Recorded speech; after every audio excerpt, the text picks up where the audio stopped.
So, shape of the event tonight. We're going to start the evening with Miriam saying a few words about Holocaust Memorial Day. Then she and I will have a chat about Always Here For You for about 15-20 minutes. And then we'll talk about saving Hanno. And then you get the chance to ask some questions as well. And do pop your questions in the chat box as we go along. And I will handle them when we get to the end. Or if you're brave enough, you can ask them live at the end. I will now welcome and introduce Miriam to you. Miriam Halahmy was a teacher and a special needs educator for over 25 years. She's an amazing poet and she writes incredibly powerful fiction like The Emergency Zoo, Rip to the Rescue, which is published in America, and now Saving Hanno for children. And she writes Behind Closed Doors, Hidden, Illegal, and now Always Here For You for teenagers. Very different books. Both have some really strong themes, which we'll explore tonight. She's worked with refugees in schools, as well as in workshops where she's led for PEN and the Medical Foundation for the Victims of Torture. Her books are always inspired by contemporary and historic issues and events, and she somehow manages to take a theme and really bring it to the heart and the mind of the reader. Always Here For You has been nominated, as I said, for the 2021 Carnegie Medal, and it's been longlisted for the Southern Schools Book Award, the Lancashire Book Award, and the Amazing Books Award. So congratulations on that, Miriam. A couple of reviews of Always Here For You. The North Somerset Teachers Book Award said, it's a tense story about a very real danger, pacey and successfully builds tension, frighteningly realistic portrayal of the dangers of online grooming. Emma Suffield, who was one of the SLA UK Librarian of the Year, said it was powerful, poignant and educational. And Angela Kiverstein, children's book reviewer, said it's essential reading for teens and parents of teens. This book may very well save lives. I thought it was a book that should be talked about, shared, read in every secondary school across the country. It's that important.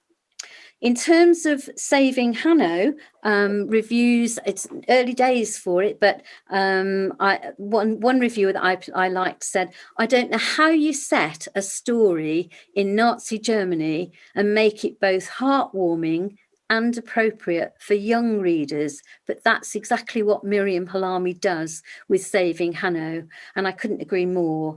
And then Baron Alf Dubs, the Kindertransport survivor and lifelong campaigner for refugees, said, Saving Hanno is about loss and hope. It tells a beautiful story, sadly still so relevant today, about how refugee children experience loss and grieve for the lives they left behind. And it really is my pleasure to be here with Miriam tonight. And I would like to hand over to you at that point, Miriam, to talk a little bit about Holocaust Memorial Day. Thank you so much, Annie. And I think, am I unmuted? Yeah, thank you so much. And it's wonderful to see you all here this evening, family and friends and librarians and teachers and authors, people who are interested in books. And of course, today was chosen for the launch of Saving Hanno, which is a story of the Kindertransport, because it is Holocaust Memorial Day. And so what I'm going to do is I'm going to light a Yahrzeit candle.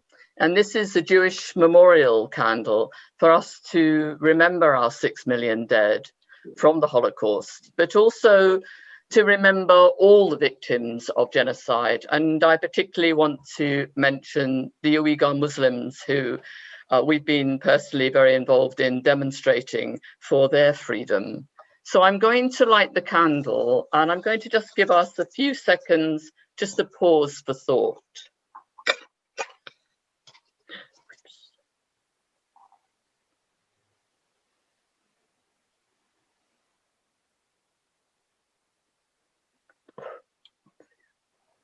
Oh, it's gone out. Hang on.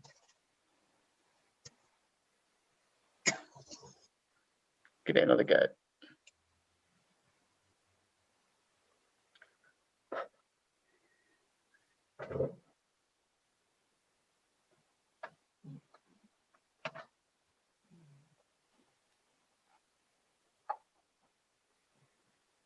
Our memorial candles burn for 26 hours.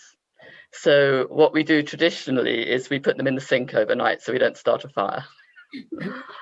Good idea. Thank you. Okay, thank you, Miriam. So let's talk now about your two books, starting with Always Here For You. And maybe a sort of general question before we start is, can you just tell us a little bit about your background and how you got into writing in the first place? Well, I started reading very young. My mum says that I taught myself to read when I was 3, because she said I wasn't just telling the story of books, I was actually reading the words. So it started, so reading for me was the most important thing I did as a child, apart from playing out, because I was quite an active kid. And so I wanted to do what I was reading in the books. I wanted to write, and I started as a child. And then when I read Anne Frank's diary, and she wrote that diary to practice being an author, I thought, well, that's what I'll do. And in fact, during the pandemic, I'm on the 5th volume of my Journal of a Virus, which I'm writing for you, Jacob and Samuel. I'm writing it for my grandchildren so that they can do their school projects in the years to come. And so all of those things were building me up to writing. I did write short stories that were published and a novel for adults in the 80s and 90s, but I had a very active teaching career. I was head of departments and on a senior management team at one point. So writing for children came after I came out of teaching. And I had a sort of a commission to write a book about children who had different cancers by Cancer Backup. And I had to write the children's story with an illustrator. And it was like a tap turned on. And I've written a book a year ever since. That's a lot, a book a year. I take Yes. Compulsive. Can you tell us then a little bit what is Always Here For You about? Okay, so Always Here For You is about 14-year-old Holly. She's an ordinary girl. She comes from a nice home. And she, nice sort of middle class type home. They live in Brighton near the sea. She goes to a nice high school. There's no troubles in her home. She's not a child from a difficult background or druggy parents or something, because I wanted to make her the sort of girl who could be anybody, really. But we come into her story at a major turning point. Her best friend Amy has moved to Canada, and she was very dependent on her, and there's no one to hang out with at school anymore. And at home, Gran is going through a crisis, and Mum and Dad keep going out and leaving her in the evenings because they have to drive up to the other side of town to go to, it's up into the hills actually, to go and sort Grandma out. And they say to Holly, well, you're 14 now, so you're old enough to be home alone for a couple of hours, aren't you? And of course, she doesn't want to say to them, and I don't want to be on my own. So she says, yeah, sure, but actually she's terrified alone. So she's isolated at school. She's lonely at home, and all the girls at school keep talking about boyfriends. And so she decides that she wants one. And one evening when she's home alone, she goes in a chat room and has a horrible experience. And then she meets Jay, and she starts to get to know him. And very quickly, he becomes the most important person in her life. But just who is he really? And she meets him over a social media app. And the reason I wrote this book was because I read the story of a girl and a boy who were both groomed over the internet, one via Facebook, the girl via Facebook, and the boy over his PlayStation via private messaging, which I didn't even know happened. And they met their groomers and they lost their lives. It's a bit of background noise, it's okay. And I was heartbroken at these stories. They are quite well known, and they have been on the television. And I thought that young people were aware of these dangers. And when I started to look into it, I realized that perhaps they weren't. Would you at that point do a little reading for us to give us a taste? Yes, I'm going to read the last paragraph of chapter 4. and then just a little bit, because this is the first point of contact when Holly first meets Jay, and then I'll read a little bit of their messaging. So Holly's home alone again, and her phone pings. It was a shout out from Becca Wilson, one of the girls at school. Becca, hey everyone, meet Jay. Nice, funny guy. Holly checked Jay's profile. A couple of the girls at school had added Jay, and his avatar was nice. He was already friends with Amy, so he must be okay, she told herself. She thought back to the chat room and the horrid snap Jimmy Cool Guy had sent. A shudder went through her. Avatars were so much more private. Holly had spent ages creating her avatar. Jay's had a cute grin on his. Why not, she thought, and added him. A minute later, her phone pinged. It was Jay. Jay, hey Holly, wanna hang? And this is the beginning of chapter 5 and their messaging. Holly, hey Jay. Jay, like your avatar, pretty hair. Holly, thanks. Jay, what you doing? Holly, nothing, home alone, bored. Jay, yeah, me too, mum out as usual. Holly, and your dad? Jay, disappeared years ago. Holly, oh, sorry. Jay, smiley emoji. It's okay, I'm used to it. Holly, hang on. Jay, what? Holly, thought I heard something. Back in a sec. And Holly poked her head into the hallway, holding her breath, listening. Was that someone outside the front door? Mum, she called out in a small voice. The living room door creaked. It was almost 10. Why was no one home? She looked back at her phone, face up on the counter. Messages streamed down the screen. Walking over, she grabbed it. Jay was messaging how worried he was. That's cute, she thought. Jay, are you there? Be careful, Holly. Don't take any risks. Holly, I'm here, door creaking. So hate being home alone. Jay, me too. Totally hate it. Holly, no way. Jay, way. So this is the point. This is the first point of contact.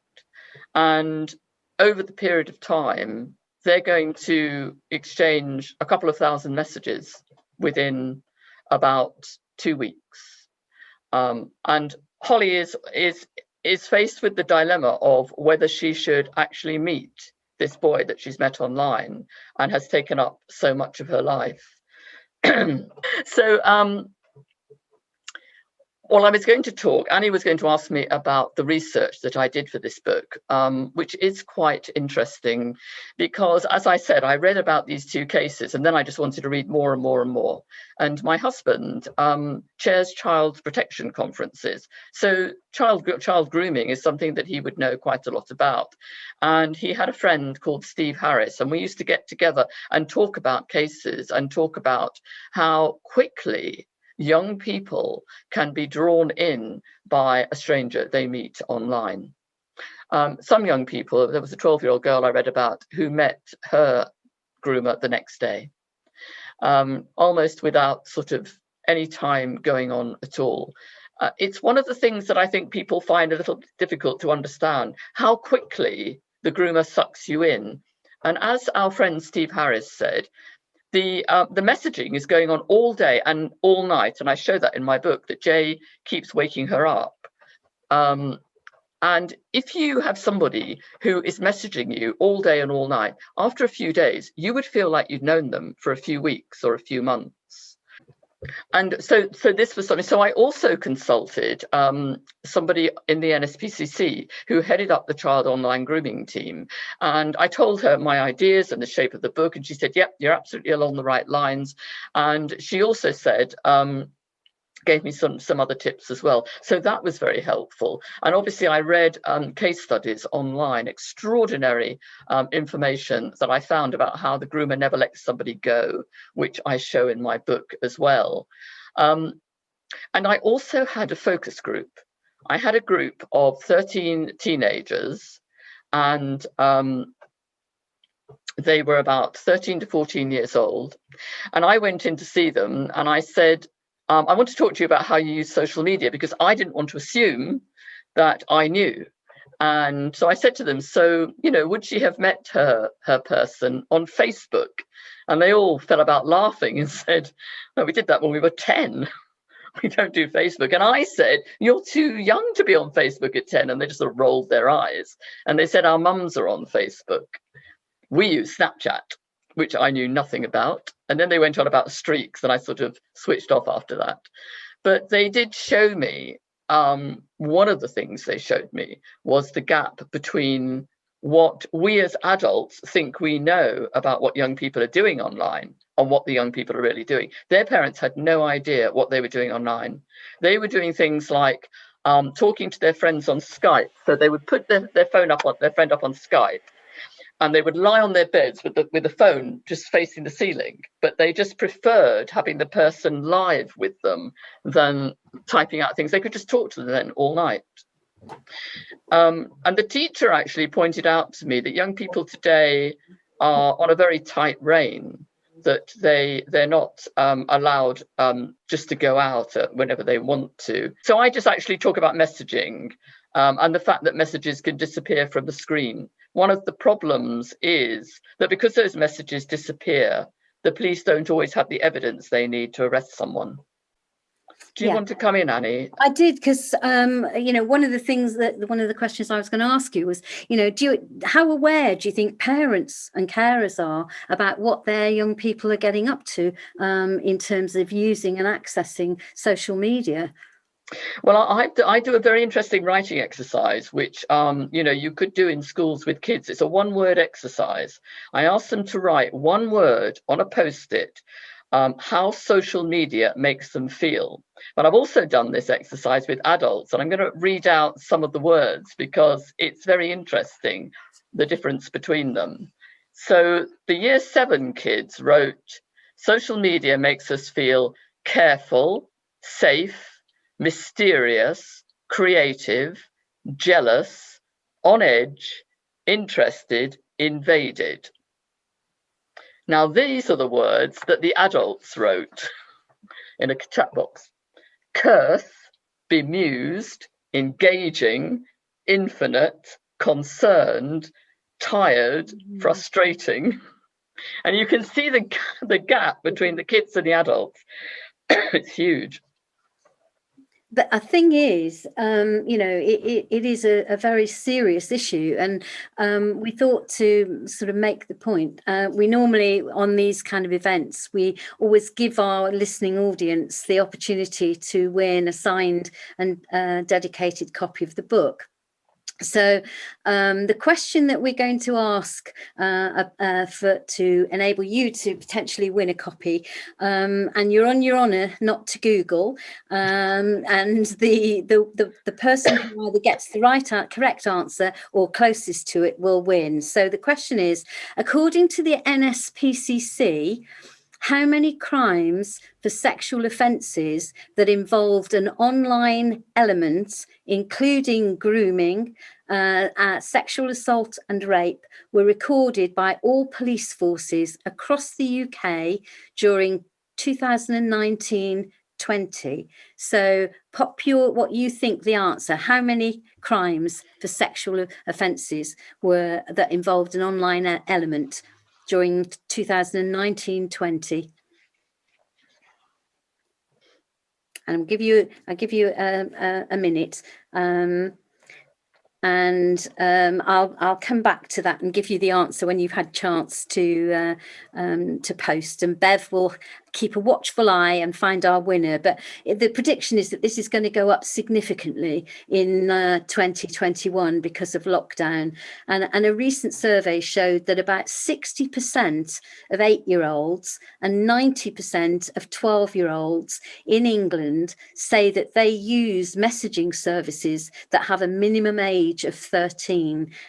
I think that's quite a salutary thought.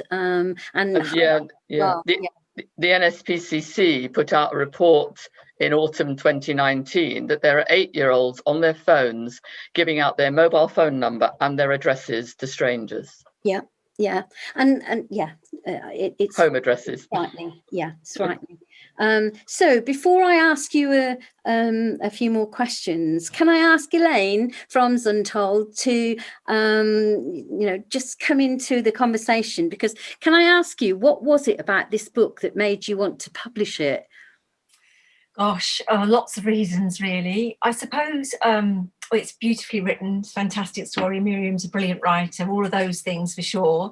But I felt it was a really important book. Like, I think it's probably one of the most important books we've ever published. A very, very, very important book. And my background is in mental health, and I'm the founder of Couth.com, which is an online service for young people. And I've worked for over 25 years with young people in mental health. And I can tell you that the numbers of young people that we've supported who've been victims of child sexual exploitation are quite high, quite massive. It's a bigger problem than people realise. So for me, our books have always got like a well-being or a mental health element to them. But we don't like preachy, stodgy books, and Miriam's book certainly isn't. It's really accessible. It's got fantastic dialogue. It's contemporary, and I think young people love it, and they will get a lot from it. And I think it's the kind of book that I can see being used in the PSHE curriculum as well as the English curriculum. I think it's got fantastic cross-curriculum appeal, but also just as a novel in its own right that young people just pick up and enjoy and will get something from. It's educational without being preachy. It's fantastic. We're really proud. We were really proud to be chosen really as Miriam's publisher. You know, and I was just really shocked that one of the big boys didn't pick it up. I thought, well, they've missed a golden egg there. It was obviously meant to come to you. Yeah. I think, some books have the right that go to the right publisher. So, yes. So the universe chose us. Thanks for that, Elaine. I think it's always interesting to know what it was about a book that makes a publisher want to publish it. The other thing I wanted to, following on really from the statistics and everything, because a lot of what develops in the story is as a result, I think, of a lack of communication. You know, Holly's feeling scared and vulnerable, but she doesn't feel she can tell her parents. She's missing a best friend who's in Canada, and she thinks she's got no friends. Her first visit to that chat room, as you said, she meets a creepy guy, but she feels she's got nobody to talk to about it. And I think the thing is, all the characters think everyone else is happy and confident. And the reality is that they're not. You know, they've all got their vulnerabilities. So how can we encourage young people to talk about how they're feeling, especially when they're feeling vulnerable? And what do you feel books like Always Here for You do in terms of helping? Is that for Elaine, Annie? No, sorry, Miriam, that's for you. That's for me. Oh, okay. Well, I don't know. For me, I always say actually to my grandchildren, all the world is in books. Everything is there. And that to lose yourself in a book and to identify with what there is in a book is it's been very important to me all my life. There were 3 teenagers from a school in Cumbria who actually dramatized chapter 5 of this book.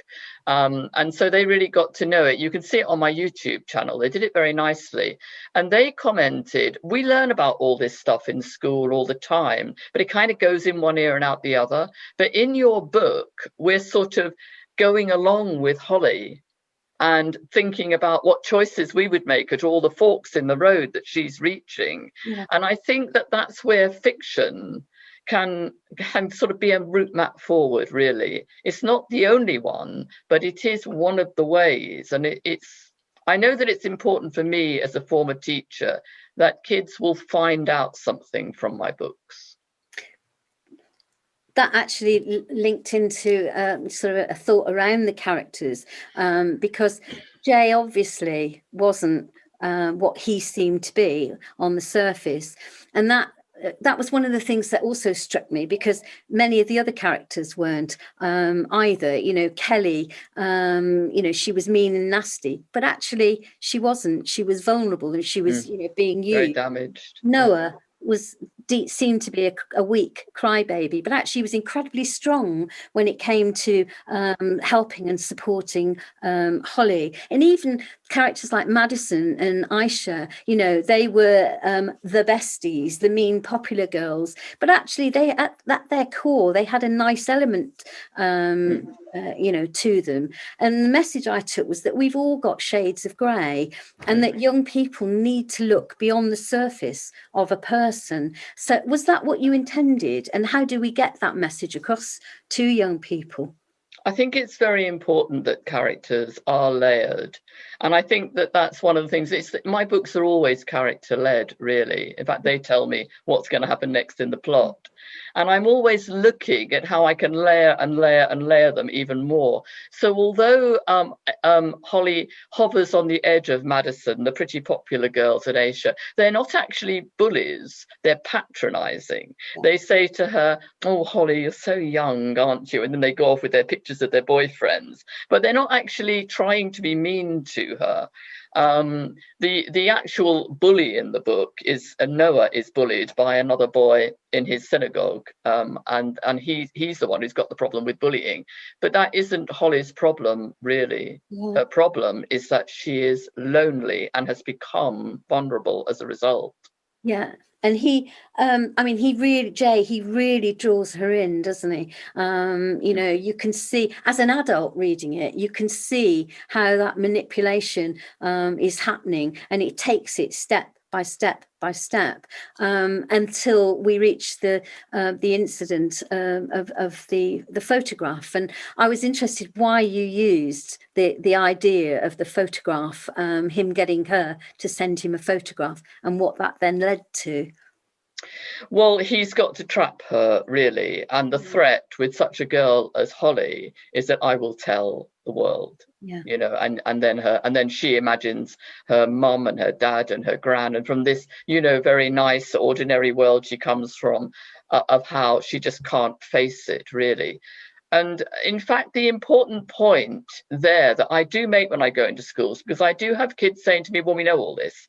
And I say to them, "Okay, but what if this was happening to your sister or your brother or your friend, and their phone never stops pinging and their personality completely changes," which is what Noah notices more than anybody, and he actually won't let it go.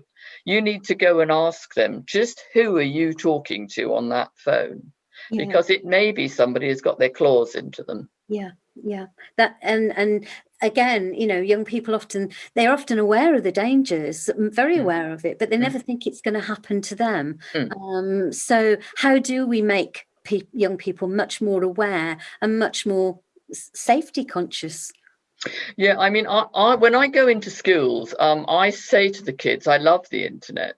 There's absolutely no point going in and saying, "Oh, you shouldn't be on your screens," and particularly not at the moment. I mean, what else are they supposed to do? What are all of us doing? So I think it's important. In fact, it was the lady from the NSPCC made that point to me as well. She said, don't you know, rubbish the internet in your book. You know, you've got to balance it, really. And I think it's very important. So I think what we have to teach them, I tell them, I'm just as vulnerable as you. You know, I could have a man after me who wants my money. You know, they guess that that's what, you know, I have people contacting me over Instagram all the time, as I mentioned to my husband. He just shrugs, you know. But you know, what I say to them is, my antennae, can you see them? And I stretch right up to the ceiling and I say, they're up there when I'm on the internet. I'm very suspicious. In fact, I think you rang me, Annie, and I went, who is it? Because I didn't recognize the phone number. Don't ring me if you don't expect me to be nice on the phone. Who are you? Why are you ringing me? Sort of, I have a whole patter if I don't know who's ringing me. And the same thing on the internet. And the most important thing that I think we've missed out teaching the children is that they have to be in control. I love social media, but I want to be in control. I do not want to be controlled by it. And they should feel in control all the time, every minute they're on it. Yeah, I absolutely I agree with what you're saying. And over the sort of whole of the book, I think there are some really interesting characters with some really interesting facets to them. And what I wanted to ask you is why you decided to make Noah, who's the second main character in the book. Why did you decide to make him Jewish? Right, that was actually a very conscious decision. And this is because people may or may not have noticed that in UK children and teens books, Jewish kids don't appear in contemporary fiction. They're not the ones who are, you know, running around having love affairs or solving the mystery. And of course, this conversation about diversity has been very importantly raised about the lack of Black characters and Asian characters and other minorities. But equally, the Jewish kids aren't there. And there are those of us who are Jewish writers, there's not many of us, but we talk about it, Karen David and myself. And Karen, of course, has just brought out a contemporary book about Jewish kids, and it's about anti-Semitism.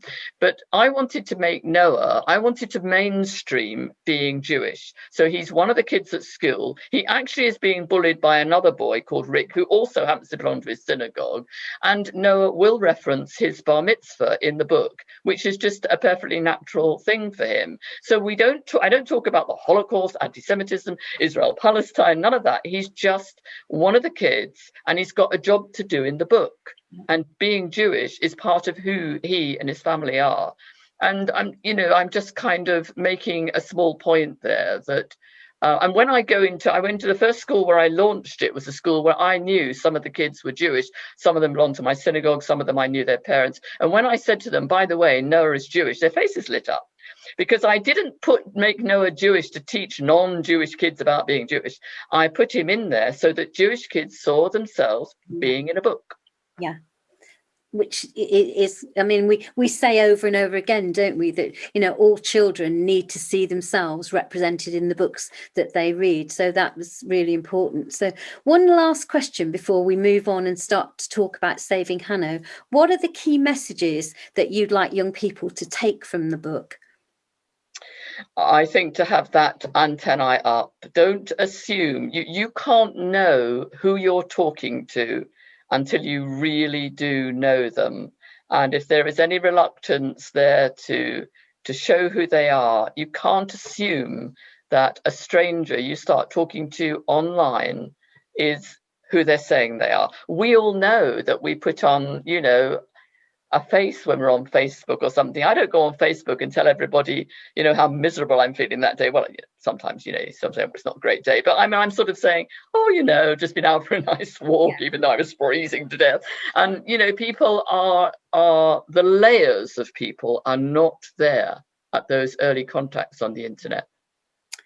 Okay, well, thank you. And now moving on to Saving Hanno, which is a very different book for a very different age range, but equally as powerful in a different way. So again, do you want to just talk to us a little bit about what Saving Hanno is about? Yes. So here is Hanno. You have to meet my Hanno. And he's a little dachshund. This book came out of, I've written 3 books about pets and kids in the Second World War. And the initial inspiration was that I read that at the outbreak of the Second World War, 750,000 pets were put down because the adults didn't think that they could feed them on rationing, and that the dogs would run around biting everybody when the bombs fell. And then just before war was declared, the government said no pets will be allowed in public shelters. So we've got the children about to be evacuated. Oh, and by the way, Fido is going to be put down tomorrow. And I mean, it was just, you know, it's a horror story, really. And so I decided, I asked myself, well, what would the children do? And I decided that they would hide them away in a den. And that's where this book, The Emergency Zoo, comes from. But while I was researching for the book, I found out about these 2 German children, a brother and sister, who wrote to an animal charity in England. And they said, we're 2 poor Jewish children, and we have our dog Barbara, which is a popular name for German dogs, I might add. And we're coming to England. It was 1939, so they were coming on the Kindertransport. But we can't afford to pay for quarantine for our dog. Would you pay for it? and it was hundreds of pounds. I think it's 13 guineas for the 6 months or something, equivalent of hundreds of pounds a day. So in the records in Kew, it's recorded that the committee met and they agreed to pay for quarantine for this dog. And I thought, wow, there was a kinder transport dog. So this was why I decided to write about this brother and sister, Rudy, who's 8 at the beginning of the book, turns 9 in England, and his sister Lottie. So they do appear in the emergency zoo, and Hanno appears in here. But Rudy doesn't do very much. He's very quiet. He's not one of the main characters. So I thought, well, you know, I could write his own story.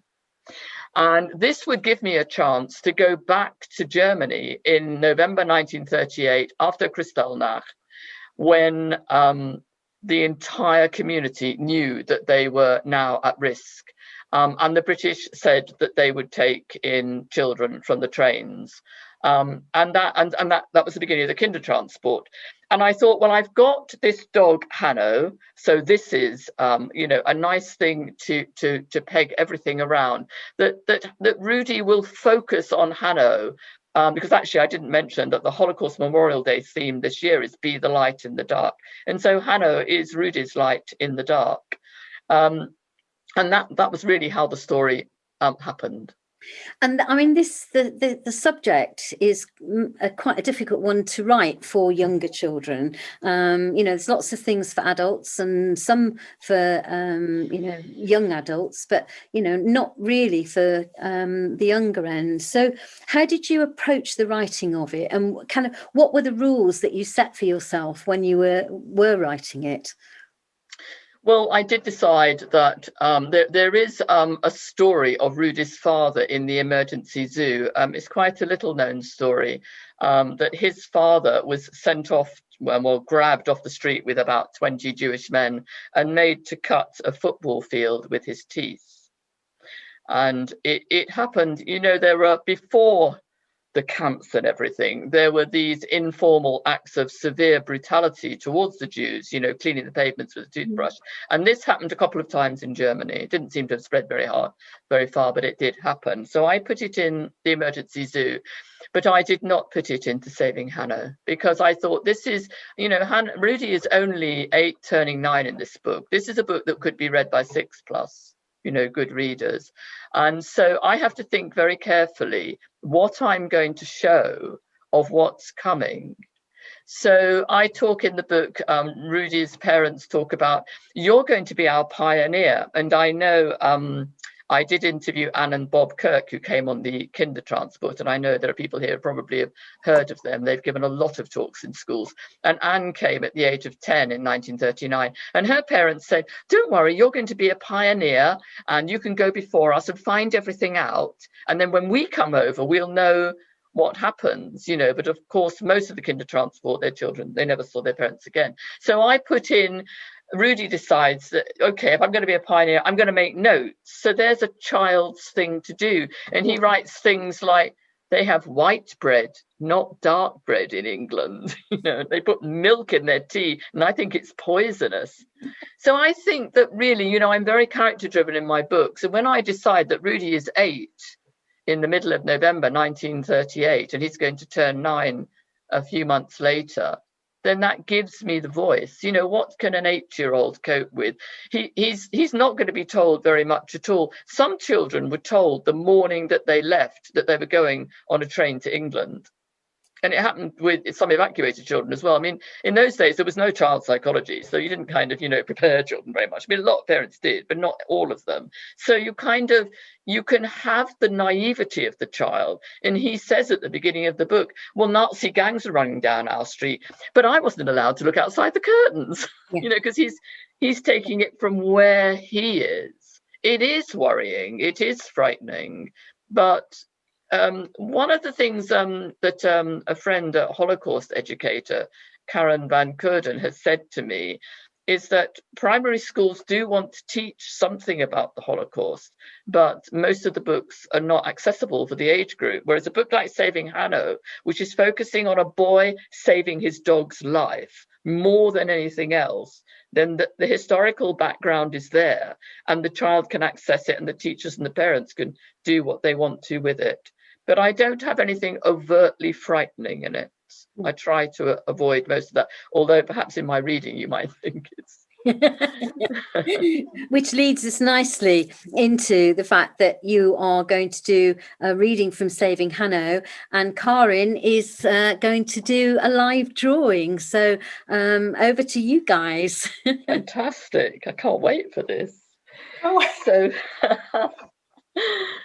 So I'm gonna yes, I've got it on gallery view. I suppose I could pick it. That's it. I think Bev's if I put it on speaker view, and then I can see what Karin's doing. Okay, so as I mentioned, the book opens with the fact that they've all been stuck at home because of Kristallnacht, which was the night of November 9th, 10th, 1938.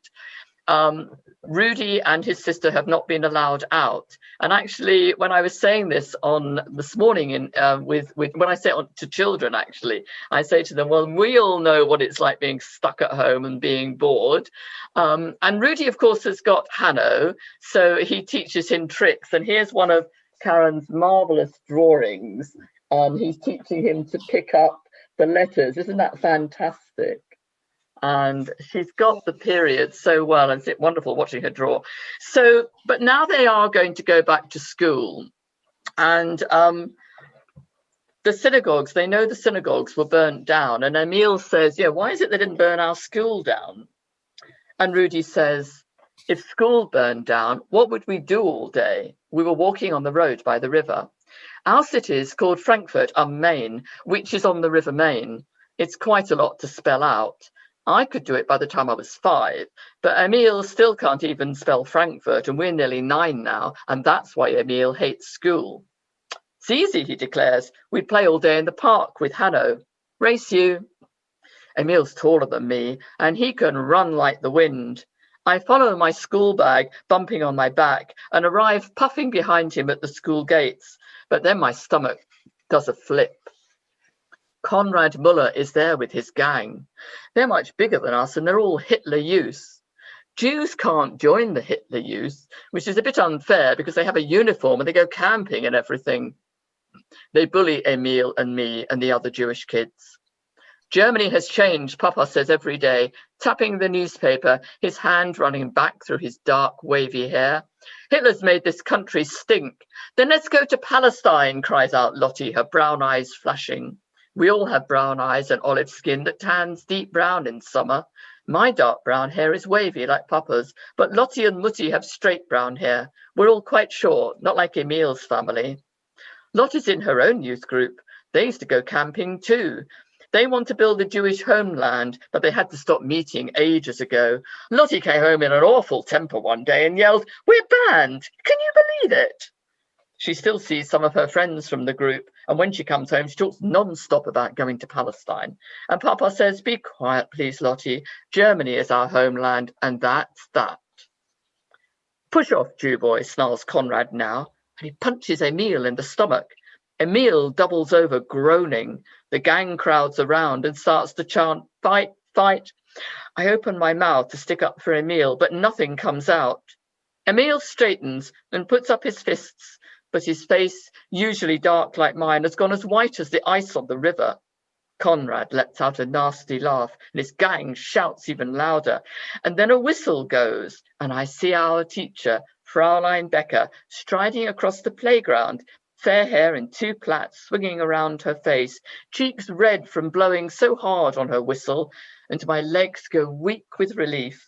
Time for class. Go inside, please, boys. Emil, Rudy, Fraulein Becker points to us. Walk beside me. I need to carry some books from the office. Phew, saved from the Hitler gang again. Emil gives me a grin behind Fraulein Becker's back, but I frown at him.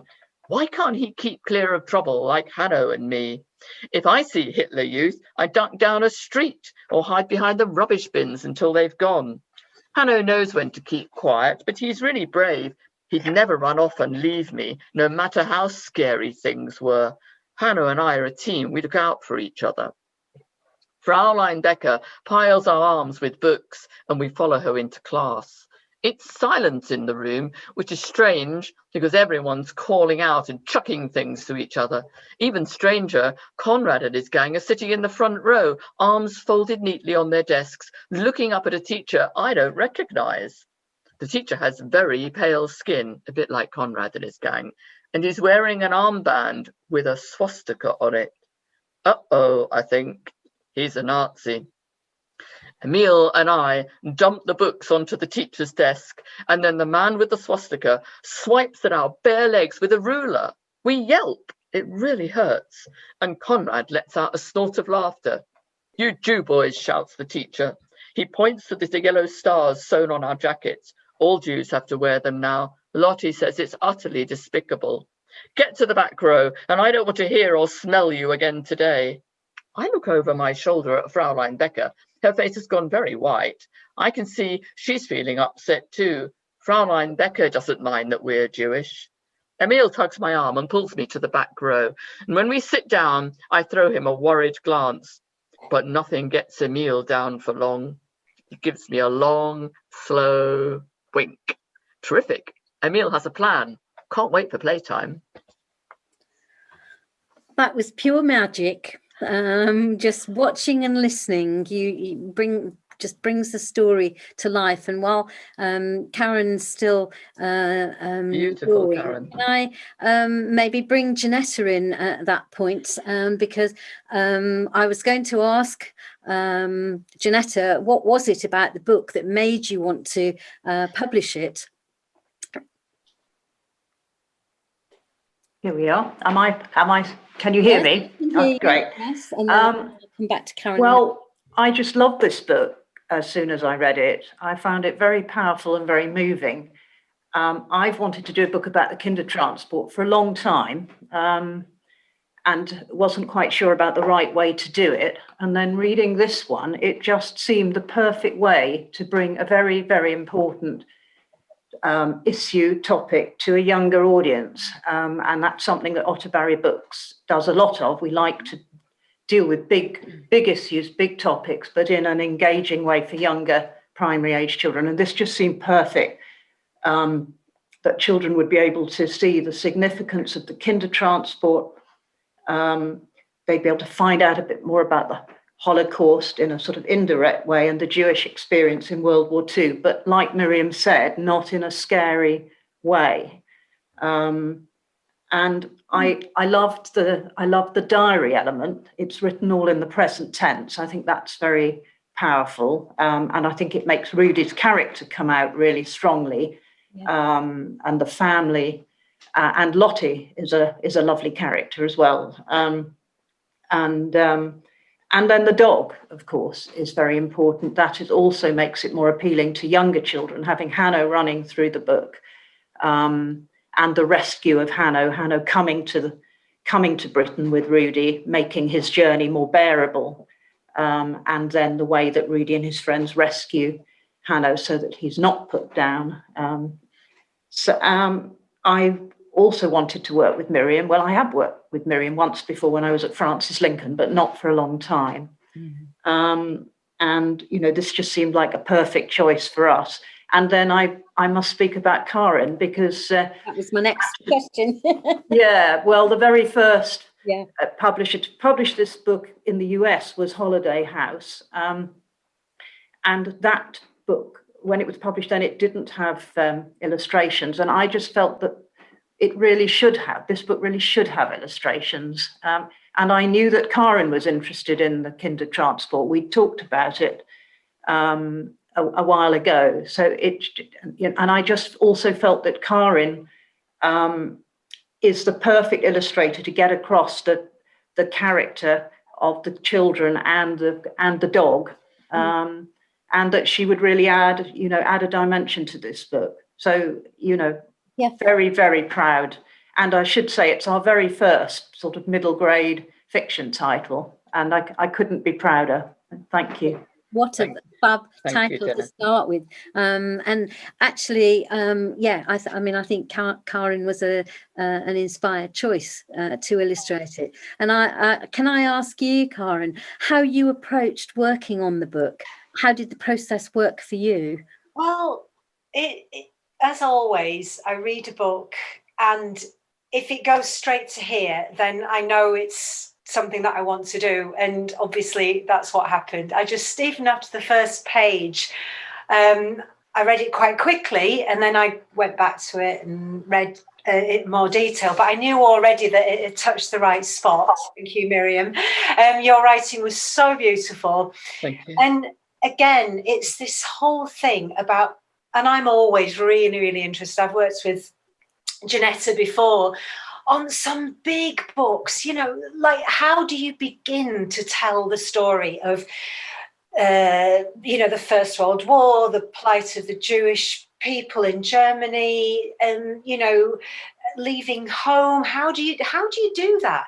And what you did was make it accessible, because, and it was through the bond between, it was such a big thing, but we all know when we're children, if you've got a pet, that they are part of the family, and at that age they're quite often as important, if not sometimes more important than, you know, other family members. And so that whole thing about this massive thing, and to describe it in such a, you did it in a strong but simple way, so that we knew how to feel, but we also had the bond between the boy and the dog. And that's the thing that children relate to today. You see a child with their dog or their cat or their whatever, and it's a brother and sister to them.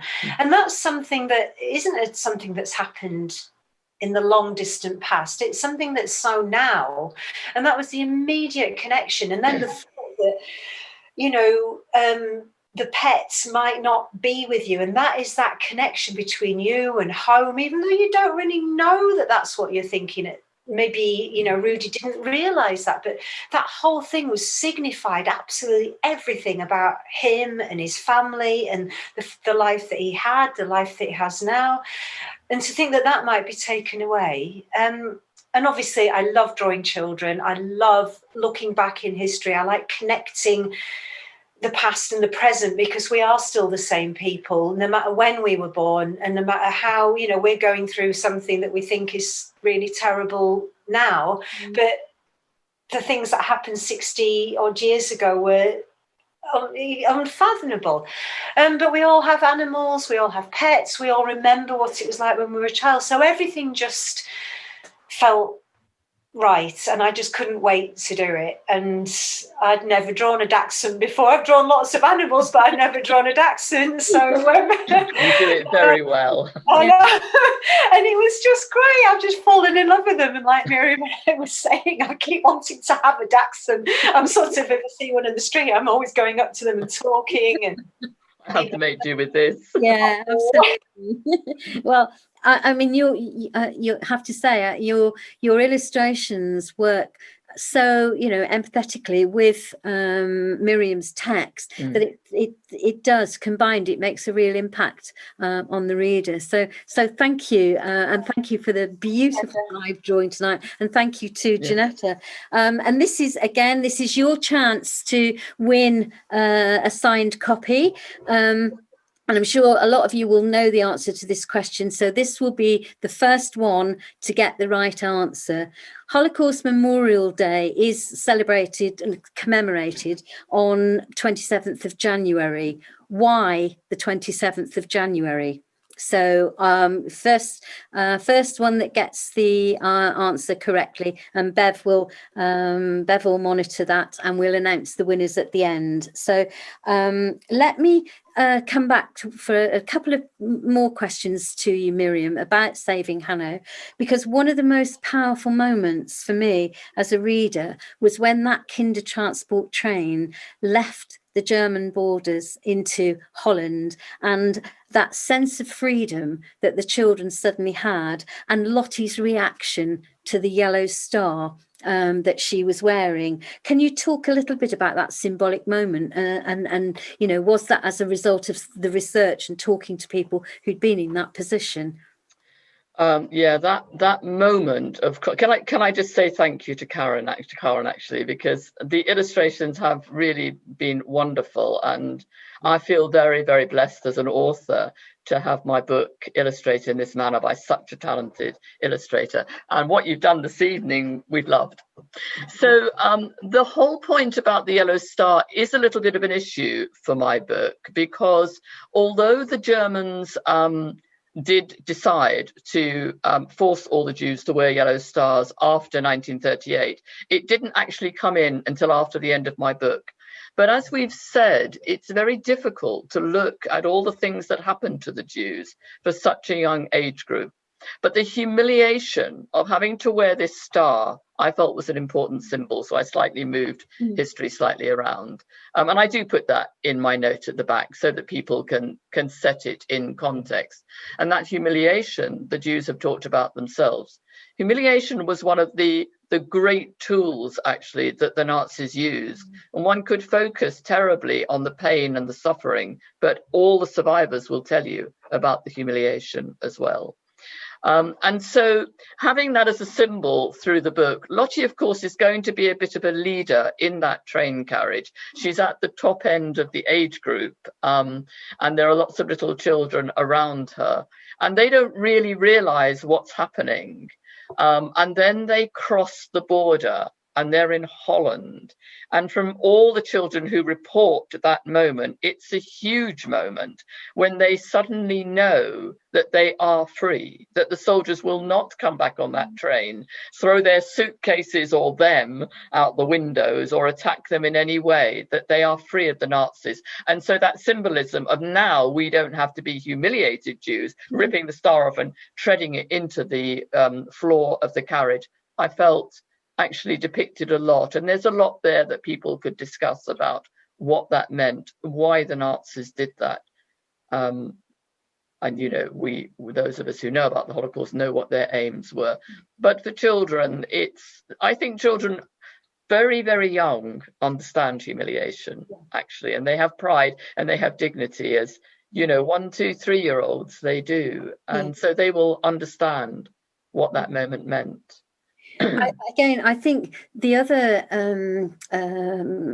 thing that really resonated with me and made me think how useful it could be to use it in a modern day school setting was the way that you drew the children's experience as refugees in England, which I thought was done brilliantly. You know, the things like the loneliness of not understanding the language that's being spoken around you, the fears of speaking English badly, so you don't speak in case people laugh at you.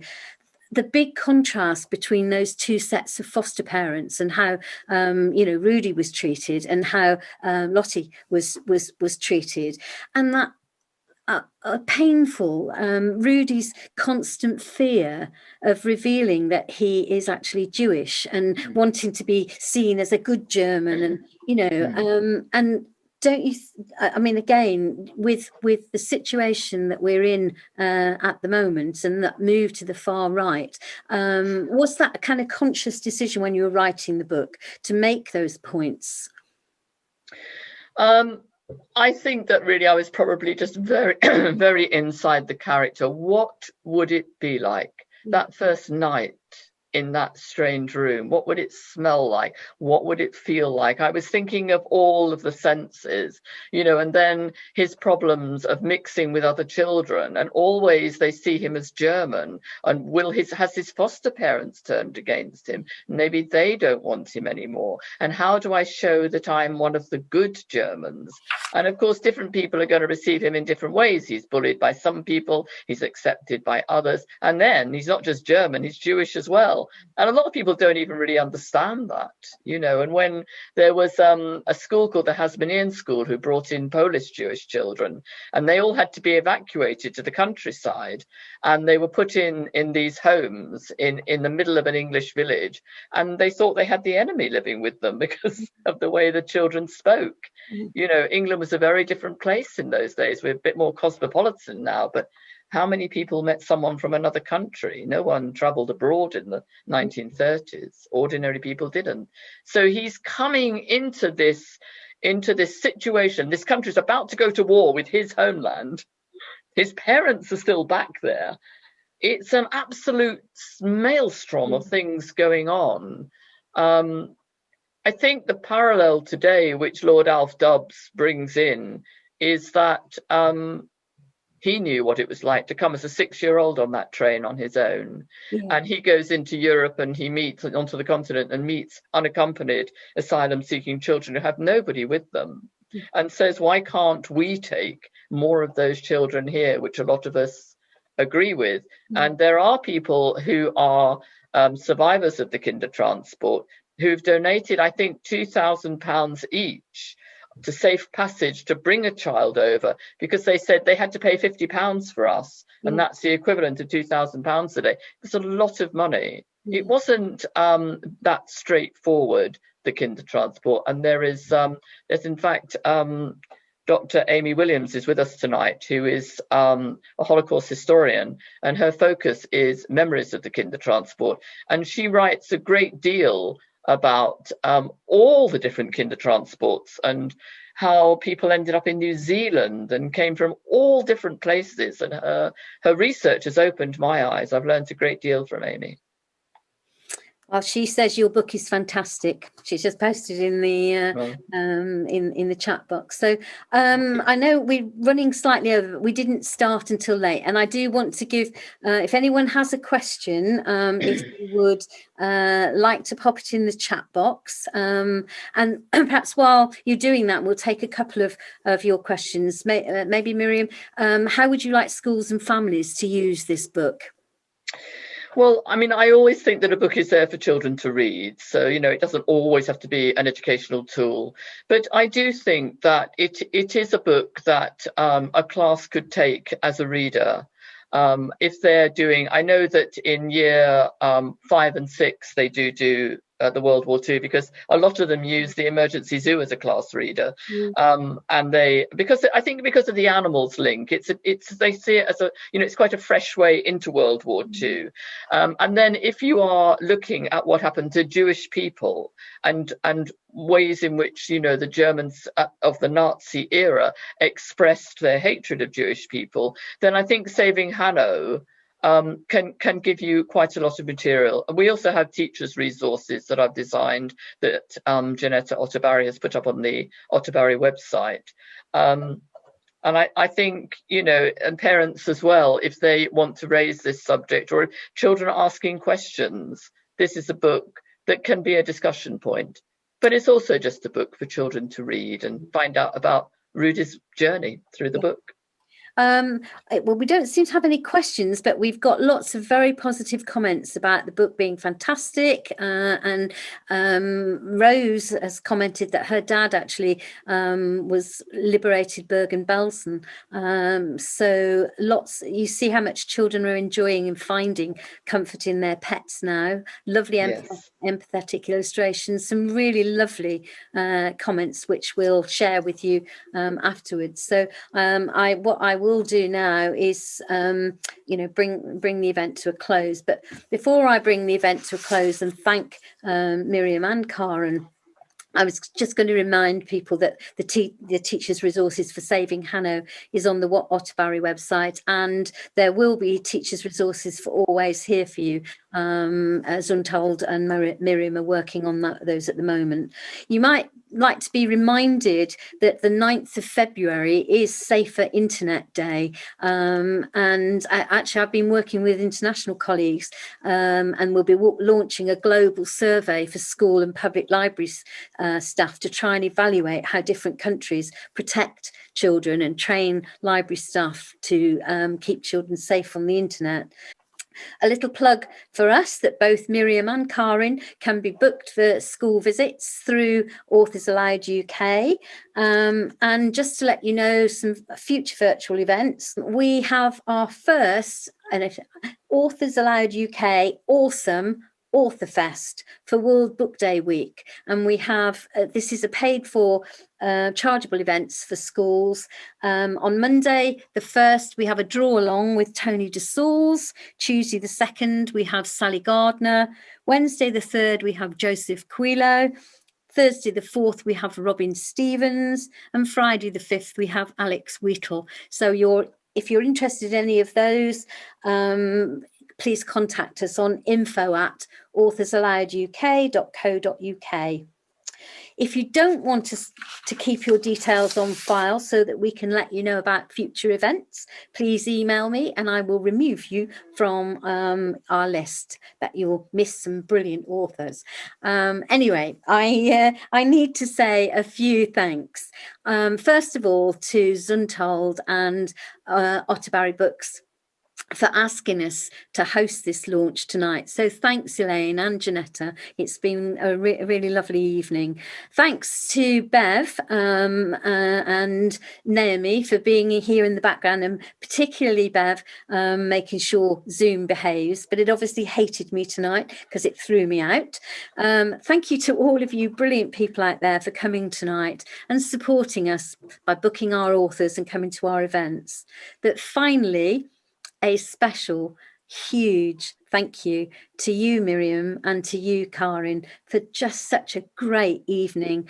And as I said, this is a celebration. So can you switch on your mics, switch on your cameras if you're not too shy, and can you raise either your mugs of tea and coffee or your glass fizz or elderflower water, and join me in saying congratulations to Miriam for both books and for Karin for her amazing illustrations. So cheers, and please go away and tweet if you've had a tweet time and enjoyed it. So thank you so much. Take care, everyone.